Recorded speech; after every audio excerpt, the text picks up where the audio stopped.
Assalamualaikum warahmatullahi wabarakatuh. Baik, di sini saya akan melanjutkan materi tentang prinsip-prinsip pengembangan kurikulum. Seperti yang dijelaskan di atas, bahwasanya kurikulum merupakan pedoman dalam proses pendidikan. Kurikulum harus senantiasa dikembangkan sesuai dengan kebutuhan dan standar pendidikan. Untuk melakukan tindakan pengembangan kurikulum tersebut, para pengembang kurikulum perlu dipedomi sejumlah prinsip. Di sini akan dijelaskan prinsip-prinsip pengembangan kurikulum menurut Permendiknas ataupun Peraturan Menteri Pendidikan Nasional Nomor 22 Tahun 2006. Kemudian dijelaskan pula prinsip-prinsip pengembangan kurikulum menurut Sukiman dalam Syafarudin dan Amiruddin 2017 dalam bukunya yang berjudul Manajemen Kurikulum. Kemudian akan dijabarkan pula prinsip-prinsip pengembangan kurikulum menurut Umar Hamalik 2008 dalam bukunya yang berjudul Dasar-Dasar Pengembangan Kurikulum. Prinsip-prinsip pengembangan kurikulum menurut Permendiknas Nomor 22 Tahun 2006. Di sini terdapat 7 prinsip pengembangan kurikulum yang dapat digunakan oleh para pengembang kurikulum sebelum melakukan pengembangan kurikulum. Yang pertama adalah berpusat pada potensi, perkembangan, kebutuhan, dan kepentingan peserta didik dan lingkungannya. Prinsip ini didasari pada peserta didik harus mendapatkan pelayanan pendidikan yang bebas, dinamis, dan menyenangkan, sehingga muncullah prinsip ini. Selanjutnya, beragam dan terpadu. Melihat dan mempertimbangkan keanekaragaman karakteristik, jenjang, serta jenis pendidikan, maka sebagai pengembang kurikulum harus mempertimbangkan keberagaman tersebut, jenjang, serta jenis pendidikan. Yang selanjutnya adalah tanggap terhadap perkembangan ilmu pengetahuan, teknologi, dan seni. Kesadaran akan perkembangan ilmu pengetahuan, teknologi, dan seni menuntut para pengembang kurikulum untuk mengembangkan isi kurikulum sesuai dengan ilmu pengetahuan, teknologi, dan seni. Jadi di sini di dalam prinsip ini juga dijelaskan isi kurikulum itu harus mendorong siswa untuk mengikuti dan memanfaatkan perkembangan ilmu pengetahuan, teknologi, dan seni tersebut. Yang selanjutnya adalah relevan dengan kebutuhan kehidupan. Relevan di sini dapat diartikan sesuai. Mengembangkan suatu kurikulum harus mempertimbangkan isi dari kurikulum tersebut harus sesuai dengan kehidupan masyarakat, dunia usaha, dan dunia kerja. Jadi di sini para pengembang kurikulum harus mempertimbangkan isi kurikulum tersebut apakah sudah sesuai dengan kehidupan masyarakat, dunia kerja, dan dunia usaha. Yang selanjutnya adalah menyeluruh dan berkesinambungan. Bidang kajian dan mata pelajaran yang direncanakan dan disajikan haruslah memiliki kesinambungan antara satu dan lainnya. Selanjutnya adalah belajar sepanjang hayat. Ide pendidikan yang memberikan belajar sepanjang hayat ini dapat dilakukan dari pembudayaan seperti merangsang pembudayaan baca dan lain sebagainya. Mengembangkan kemampuan dan kepribadian melalui kegiatan belajar. Belajar sepanjang hayat ini dapat dirancang melalui model pembelajaran yang menyenangkan. Selanjutnya dan yang terakhir adalah keseimbangan antara kepentingan nasional dan kepentingan daerah.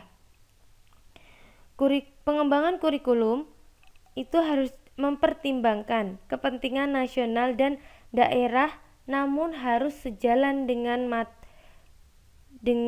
materi Bhinneka Tunggal Ika. Baik. Selanjutnya adalah prinsip-prinsip pengembangan kurikulum menurut Sukiman dalam Syafarudin dan Amiruddin 2017.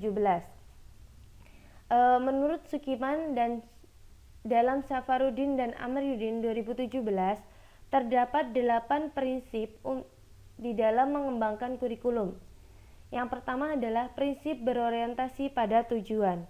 Berorientasi pada tujuan ini, perumusan unsur-unsur kurikulum dan semua kegiatan pembelajaran harus didasarkan dan mengacu pada tujuan yang akan dicapai.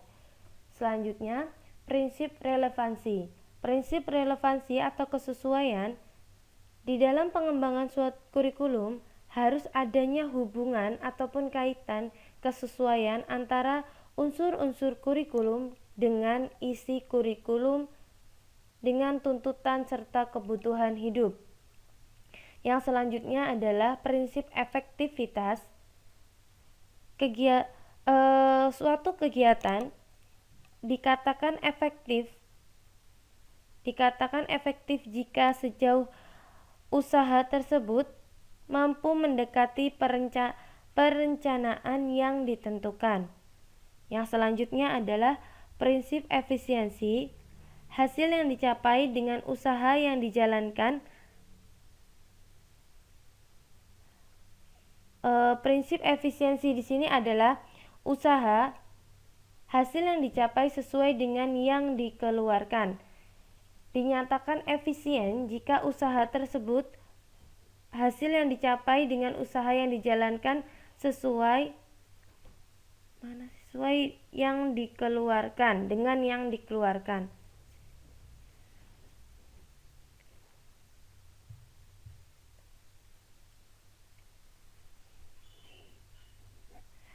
Baik. Yang selanjutnya adalah prinsip kontinuitas atau berkesinambungan. Pengembangan kurikulum harus adanya hubungan yang terkait antara tingkat pendidikan dan jenis program pendidikan. Contohnya, bahan ajar harus sesuai. Ketika akan mengajarkan materi pembelajaran bahasa Inggris untuk anak SD harus disesuaikan. Jadi jangan menjelaskan materi pembelajaran yang di bawahnya atau yang di atasnya, sehingga tidak akan mempersulit siswa. Selanjutnya, prinsip fleksibilitas. Kurikulum memiliki ruang gerak yang memberikan sedikit kebebasan dalam bertindak bagi guru. Kebebasan bertindak bagi guru dan peserta didik. Kebebasan di sini adalah guru dapat mengembangkan program pembelajaran yang sesuai dengan lingkungan. Dan di sini kebebasan bergerak peserta didik adalah kebebasan untuk memilih program studi yang diinginkan. Prinsip yang selanjutnya adalah prinsip belajar seumur hidup.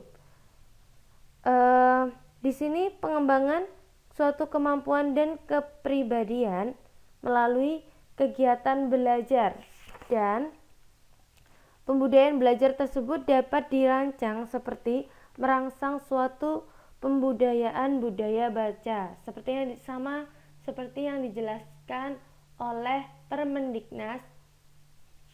Permendiknas nomor 22 tahun 2006 sebelumnya.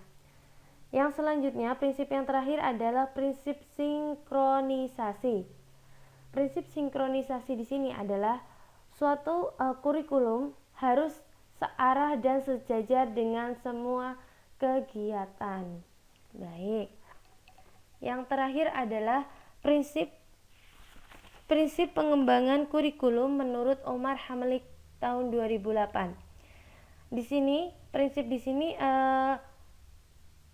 terdapat 7. Yang pertama adalah berorientasi pada tujuan, relevansi, efisiensi dan efektivitas, fleksibilitas, berkesinambungan ataupun kontinuitas, prinsip fleksibilitas, dan yang terakhir adalah berkesinambungan.